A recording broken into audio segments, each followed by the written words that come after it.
أعوذ بالله من الشيطان الرجيم بسم الله الرحمن الرحيم سبحانك لا علم لنا إلا ما علمتنا إنك أنت العليم الحكيم صلی اللہ علیہ نبی الأمی وآلہ وسلم۔ السلام علیکم ورحمۃ اللہ وبرکاتہ۔ جی کیسے ہیں خوش پہ قرآن سے جڑے وہ تمام ساتھی جو اپنے دنیا میں آنے اور جینے کا مقصد سمجھ چکے ہیں اور موت کے بعد ایک نئی زندگی اور خوبصورت اور بلند ترین مقامات والی برزخی حیات کے لیے تیاری کرتے ہوئے صبح سے شام گزار رہے ہیں۔ میرا رب ہمیں یقین کی اس منزل پر کھڑا کر دے کہ ہمارے دل کی دھڑکن اور سانسوں کی روانی ہماری عبادت بن جائے، آمین ثم آمین۔ جیسا کہ پچھلی گفتگو میں ہم نے جانا کہ اللہ کریم کی نظر میں صاحبان ایمان کون ہیں، اور انما المومنون سے آیت شروع کر کے رب کریم نے واضح کر دیا کہ مومن اور بھی ہیں، لیکن انما کے حصار والے مومن بلند ترین مقامات کے حامل مومنین ہیں، کہ ان کی پہلی نشانی یہ ہے کہ اللہ اور اس کے رسول پاک صلی اللہ علیہ وسلم پر ایمان لانے کے بعد شک نہیں کرتے اور پھر مجاہدے میں مصروف رہتے ہیں، اپنے نفس کے ساتھ بھی جہاد کرتے رہتے ہیں اور اپنے مال میں بھی مجاہدہ کرتے ہوئے اسے خرچ کرتے ہیں، اور اللہ کی سبیل کو ہی اپنا ماوا اور ملجا تسلیم کر کے زندگی گزارتے ہیں، یعنی اپنے نفس کو پاک رکھتے ہیں، برا خیال آتے ہی اسے جھٹک دیتے ہیں اس سے پہلے کہ وہ خیال تصور بن جائے، اور پختہ ہو کر ذہن کو قابو میں کر کے جسم سے عمل کروا دے اس برے خیال کو ہی جھٹک دیتے ہیں۔ نفس کی ہر بیماری، حسد، کینہ، بغض، عداوت اور حرص دنیا اور حوث مال سے خود کو بچا کر رکھتے ہیں، اور اپنا کمایا ہوا مال اپنا نہیں سمجھتے بلکہ اللہ کریم کا دیا ہوا سمجھ کر اس کے دیے ہوئے مال میں سے اسی کریم رب کی مخلوق پر خرچ کرتے ہیں، آسانیاں بانٹتے ہیں، اور جمع مالم و عددہ میں شامل نہیں ہوتے بلکہ صدقات و خیرات پر بالیقین ہوتے ہیں کہ اس طرح مال میں مزید برکت آئے گی، اور سب سے بڑھ کر یہ کہ اللہ کی سبیل یعنی ولایت علی علیہ السلام سے لے کر مہدی آخر الزمان علیہ السلام کی امامت کے عقیدے پر اپنے اعمال کی بنیاد رکھتے ہیں۔ ان جیسے لوگوں کے لیے رب فرماتا ہے اولئک هم الصادقون۔ اللہ اکبر، اللہم اجعلنا منہم۔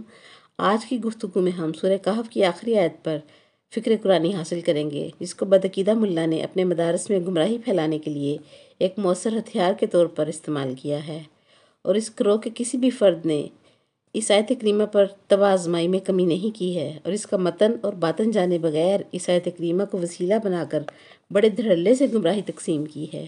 آئیں آج ہم اپنے پلیٹ فارم سے اس مبارک آیت کریمہ کے اسرار و رموز سے واقفیت حاصل کر کے اپنا اپنا مقدر چمکاتے ہیں۔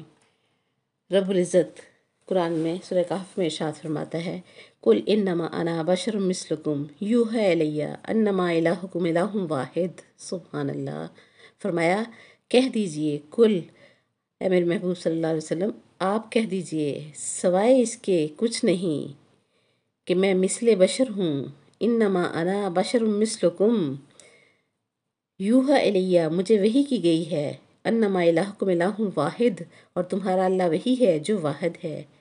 اس آیت کو رسول پاک صلی اللہ علیہ وسلم کی بشریت پر علماء ظاہر دلیل لاتے ہیں، لیکن غور نہیں کرتے کہ رسول صلی اللہ علیہ وسلم نے خود کو خود بشر نہیں کہا بلکہ اللہ کریم کے حکم پر کہلوانے پر خود کو بشر کہا ہے۔ کل کہہ کر رب نے حکم دیا اے میرے محبوب کہہ دو۔ معلوم ہوا اللہ کسی حاجت کے پیش نظر رسول پاک صلی اللہ علیہ وسلم سے کہلوا رہا ہے، اور آیت بھی انما انا بشر مثلکم سے شروع ہے۔ انا بشر ان سے شروع ہوتی تو بھی علماء ظاہر کی بات میں کوئی وزن ہوتا، جبکہ آیت انما کے حصار میں شروع ہو رہی ہے، اور ہم یہ پہلے جان چکے ہیں کہ انما کے حصار میں جو بات کی جاتی ہے، انما کے حصار کے بعد جس چیز کا بیان ہوتا ہے اس جیسی کوئی چیز نہیں ہوتی۔ مثلا سورہ بقرہ میں فرمایا انما الخمر والمیسر والانصاب والازلام۔ اللہ اکبر۔ سوائے اس کے کہ نہیں شراب، جوا، بت، تیر نکالنا سب کے سب رجس من عمل الشیطان، یہ سارے کے سارے رجس ہیں، اور انما نے بتا دیا کہ رجس تو اور بھی ہیں لیکن ان جیسا رجس کوئی اور نہیں ہے۔ پھر فرمایا انما ولیکم اللہ ورسولہ والذین آمنوا الذین یقیمون الصلاۃ ویؤتون الزکاۃ وہم راکعون۔ سبحان اللہ۔ فرما دیا کہ ولی اور بھی ہیں مگر ان جیسا ولی کوئی نہیں ہے۔ پھر ایک جگہ فرماتا ہے رب انما کے حصار میں آیت انما یرید اللہ لیذھب عنکم الرجس اہل البیت ویطہرکم تطہیرا۔ انما نے بتا دیا کہ طاہر تو اور بھی ہیں مگر جیسے یہ گھرانہ طاہر ہے ویسا کوئی اور طاہر نہیں ہے۔ اب غور کریں کل انما انا بشر مثلکم، اللہ اکبر۔ انما نے بتایا کہ مثل بشر تو اور بھی ہیں، مگر جیسا بشر محمد رسول اللہ صلی اللہ علیہ وسلم ہے ویسا کوئی اور نہیں ہے۔ اور کل نے دعوت فکر دی کہ ایسا کہلوانا توحید کی ضرورت ہے، اور انما نے بتایا کہ مولوی سے مثل بشر کہہ رہا ہے، اور انما نے میرے آقا و مولا کو بے مثل کر دیا ہے۔ اور یاد رکھیں، بشر اور ہوتا ہے، مثل بشر اور ہوتا ہے۔ اور پھر یہ بھی غور کریں کہ نبی صلی اللہ علیہ وسلم سے اپنی بشریت بتانے کا فرما کر اللہ کریم آیت کے آخر میں فرما رہا ہے انما الہکم الہ واحد، اللہ اکبر۔ آخر میں اللہ بات اپنی الوہیت پر ختم کر رہا ہے۔ گویا سمجھدار یہ سمجھ لے گا کہ کسی نے میرے نبی صلی اللہ علیہ وسلم کو اللہ سوچا، اور اللہ کریم نے اس سوچ کی تردید کی۔ اور اجماع مفسرین ہے کہ جب معجزہ شق القمر ہوا تو یہ آیت نازل ہوئی تھی۔ اور یاد رکھیں، مثلیت عینیت کی دلیل نہیں ہوتی، یعنی مثال عین وجود کی طرح نہیں ہوتی۔ یہ بھی بات ہم قرآن سے ہی جان لیں گے کہ جہاں لفظ مثل آئے وہاں نہ جنس ایک ہوتی ہے نہ نوع ایک ہوتی ہے۔ سورہ مائدہ میں قابیل حابیل کا واقعہ بیان کرتے ہوئے رب ارشاد فرماتا ہے کہ قابیل نے قتل تو کر لیا، اسے پتہ نہ تھا کہ لاش کیسے چھپاؤں۔ اللہ نے کوہ بھیجا، اس نے دوسرے کوے کو مار کر اپنی چونچ سے گڑھا کھود کر اس کوے کو دفنا دیا۔ اور قابیل نے دیکھ کر کہا اعجزت ان اکون مثل ھذا الغراب، کیا میں عاجز ہوں کہ میں اس کوے کی مثل ہو جاؤں؟ اللہ اکبر۔ اب قابیل کو قرآن نے کوے کی مثل کہا ہے۔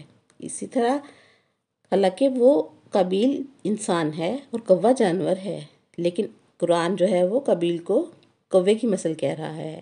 اسی طرح بلم بن باور موسیٰ علیہ السلام کی امت کا بہت بڑا عالم تھا۔ سورہ اعراف میں اس کا ذکر ہے۔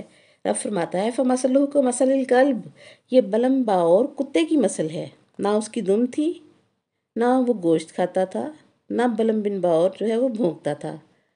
اور لفظ مثل بھی ہے اور جنس کا فرق بھی ہے۔ اور سورہ جمعہ میں ہر جمعہ میں آپ یہ آیت سنتے ہیں کہ مثل الذین حملوا التوراۃ ثم لم یحملوها کمثل الحمار۔ رب فرماتا ہے علماء تورات گدھے کی مثل ہیں، عام لوگ نہیں ہیں، عالموں کی بات کر رہا ہے اللہ، اور ان کو گدھے کی مثل فرما رہا ہے۔ علماء ہیں اور گدھے کی مثل ہیں۔ چھوٹے سے عالم کو گدھا کہہ کر آپ دیکھیں انجام کیا ہوگا۔ وہ کہے گا میں انسان ہوں، تم مجھے گدھا بنا رہے ہو۔ اور یہاں قرآن تورات کے بڑے بڑے عالموں کو جو ہے وہ اللہ کریم گدھا کہہ رہا ہے۔ لفظ مثل بھی ہے اور جنسوں میں فرق ہے، اسی لیے جاہل نہ بنے۔ جس طرح مثل کے باوجود بلم بن باور کتا نہ بنا، علماء یہود گدھے نہ بنے، اسی طرح لفظ مثل کے باوجود محمد صلی اللہ علیہ وسلم میں اور ہم میں اتنا فرق ہے جتنا انسان اور جانور میں ہوتا ہے، کہ بشر کے لفظی معنی ہی عربی لغت میں حلیہ ہے، کھلی کھال والی وہ چیز جو نظر آئے، عربی لغت میں اسے بشر کہتے ہیں۔ یاد رکھیں کائنات میں اللہ ایک ہے جو نظر نہیں آتا، اور اس آیت میں رب نے انما انا بشر کہا ہے، انما انا انسان نہیں کہلوایا بلکہ بشر کہلوایا ہے، کہ نبی کریم صلی اللہ علیہ وسلم نظر آتے ہیں، اور فرشتے بھی جب نظر آنے لگیں تو اس وقت وہ فرشتے نہیں رہتے۔ قرآن میں رب فرماتا ہے سورہ مریم میں وَاذْكُرْ فِي الْكِتَابِ مَرْيَمَ إِذِ انتبذت من أهلها مكانا شرقيا فاتخذت من دونه حجابا۔ رب فرماتا ہے میرے رسول صلی اللہ علیہ وسلم یاد کیجئے، رب اپنے رسول سے فرما رہا ہے کہ یاد کیجئے اور غور کریں۔ یہ بات رسول پاک صلی اللہ علیہ وسلم سے صدیوں پہلے کی بات ہے، جو آج آپ کے اور میرے ساتھ نہ ہو اسے آپ یہ نہیں کہہ سکتے کہ وہ وقت یاد کرو، وہ دن یاد کرو۔ یاد تو ہم اسے کروائیں گے جو ہمارے ساتھ ہو۔ اور جب بی بی مریم مکان شرقیہ میں گئی تھی تو قرآن کی روح سے میرا رسول صلی اللہ علیہ وسلم دیکھ رہا تھا، اور بی بی مریم نے حجاب قائم کیا تو اللہ فرماتا ہے ہم نے جبریل کو مکمل مثل بشر بنا کر بھیجا۔ اور غور کریں کہ بی بی مریم کی نگاہ پڑی تو فرمانے لگی انی اعوذ بالرحمن منک ان کنت تقیا، اے آنے والے اگر تو متقی ہے تو میں رحمان کے نام پر تجھ سے پناہ مانگتی ہوں، میرے قریب نہ آنا، میں بتول ہوں۔ دلیل ہے کہ مریم السلام اللہ علیہ نے جبریل علیہ السلام کو نہیں پہچانا، اگر پہچانتی تو اسے یہ نہ کہتی کہ ان کنت تقیا، اگر تو متقی ہے۔ پتہ چلا کہ نہیں پہچان پائی، اسی لیے تو بی بی مریم جو ہے وہ فرشتے کو اس طرح سے بات کر رہی ہیں۔ بی بی مریم کا رتبہ بہت ہے، وہ بطول ہیں، روح اللہ کی ماں ہیں، کلمت اللہ کی ماں ہیں، خود معصومہ ہیں، خود اللہ کی نشانی ہیں، اور محراب میں مسجد اقصیٰ کے محراب میں ان کی جو ہے وہ پرورش ہوئی ہے، ان کے سامنے نوری فرشتہ مثل بشر بن کر آئے تو وہ پہچان نہ سکیں، تو محمد الرسول اللہ صلی اللہ علیہ وسلم مثل بشر بن کر آئیں تو یہ عام ملا کیسے پہچان سکتا ہے؟ یہ سب غلط دعوے اور عقیدے ہیں۔ دوسری جگہ حضرت ابراہیم علیہ السلام کی بات کرتے ہوئے رب فرماتا ہے سورہ زاریات میں، حل اتاک حدیث ضیف ابراہیم المکرمین، اے میرے رسول صلی اللہ علیہ وسلم، آپ تک ابراہیم علیہ السلام کے عزت دار مہمانوں کی کہانی پہنچی ہے؟ یہ کون تھے؟ جبریل علیہ السلام اور چند مزید فرشتے تھے۔ ابراہیم علیہ السلام نے بچہ ذبح کر کے بھون کر ان کے آگے رکھا تو مہمانوں نے کھانے کو ہاتھ نہ لگایا، تو فرمانے لگے، کیا تم کو کھانا پسند نہیں آیا؟ کیا یہ کھانا تمہارے معیار کا نہیں ہے، یا میری میزبانی میں کوئی نقص ہے؟ تو اس وقت جبرائیل علیہ السلام نے مسکرا کر فرمایا، ہم کھایا نہیں کرتے۔ اللہ اکبر! جبرائیل علیہ السلام مثل بشر بن کر آئے تو ابراہیم جد الانبیاء ہو کر نہ پہچان سکیں کہ جبرائیل علیہ السلام میرے رسول صلی اللہ علیہ وسلم کا نوکر ہو کر لباس بشر میں آئے تو حضرت ابراہیم علیہ السلام کی پہچان سے دور ہے، اور جب میرا رسول صلی اللہ علیہ وسلم لباس بشر میں ہو تو پھر لا علمی کا عالم کیا ہوگا؟ اور جیسا کہ پہلے بات ہو چکی ہے کہ یہ آیت شق القمر کے واقعے کے بعد نازل ہوئی۔ سورہ قمر میں رب ارشاد فرماتا ہے کہ اقتربت الساعۃ وانشق القمر، قریب آ گئی قیامت اور شک ہو گیا چاند۔ یہ لوگ کھلا معجزہ دیکھ کر منہ پھیر لیتے ہیں اور کہتے ہیں کہ یہ تو دائمی جادو ہے۔ اللہ اکبر! سوال یہ ہے کہ چاند 2 ٹکڑے ہوا ہے تو قیامت کیوں قریب آ گئی؟ کہ قیامت تو یہ ہے نا کہ جب حیات فنا میں ڈھل جائے، ستارے ٹوٹ کر گر پڑیں، کھوپڑیاں پاش پاش ہو جائیں، حیات موت کا روپ دھار لے، بندے مر جائیں، بقا فنا میں ڈھل جائے، وہی قیامت ہے نا؟ اور قرآن کیوں کہہ رہا ہے کہ جب چاند شک ہوا قیامت قریب آ گئی؟ اللہ اکبر! سوچنے کی بات ہے، جب انسان پہلی بار چاند پر گیا تو نیل آرمسٹرانگ وہاں سے پتھر لایا اور کچھ مٹی لایا، اور اس نے آ کر بتایا کہ چاند اجڑا ہوا ہے، چاند کی پر جو بستیاں ہیں وہ اجڑی ہوئی ہیں، اور اجڑ جانا اس بات کی دلیل ہے کہ کبھی وہاں آبادی تھی، وہ چاند کا علاقہ جو ہے وہ بعد میں بنجر ہوا۔ اور ایسے ہی ہے جیسے چاند پر آبادی تھی، حیات سے بھرپور تھا، اور جہالت کا باپ ابو جہل میرے نبی پاک صلی اللہ علیہ وسلم کے پاس آیا کہ اگر تو نبی ہے نا تو چاند کے 2 ٹکڑے کر کے دکھا، اور چاند ٹوٹ کر تیری دونوں بغلوں میں سے 2 ٹکڑوں میں بٹ کر نکل جائے، اور اس کا ایک ٹکڑا کعبے کی چھت پر گرے اور دوسرا ٹکڑا ابو قبیس پہاڑ کی چوٹی پر گرے، پھر دونوں ٹکڑے اٹھیں، اکٹھے ہو کر جڑ جائیں تو میں تمہیں اللہ کا نبی مان لوں گا، تو پھر میں سمجھوں گا کہ تو اللہ کا رسول ہے، نبی ہے۔ نبی صلی اللہ علیہ وسلم نے ایک لمحے کے لیے رکے اور سوچا کہ یہ تو ابو جہل ہے، میں تو محمد صلی اللہ علیہ وسلم ہوں، میں تو رحمت للعالمین ہوں، میں تو رسول ہوں کہ حیات بانٹوں، اور چاند پر لاتعداد زندگیاں ہیں، اگر میں نے اشارہ کر دیا تو ٹوٹ کر ہر چیز بکھر جائے گی اور وہ لاکھوں زندگیاں فنا ہو جائیں گی، کھربوں زندگیاں ختم ہو جائیں گی۔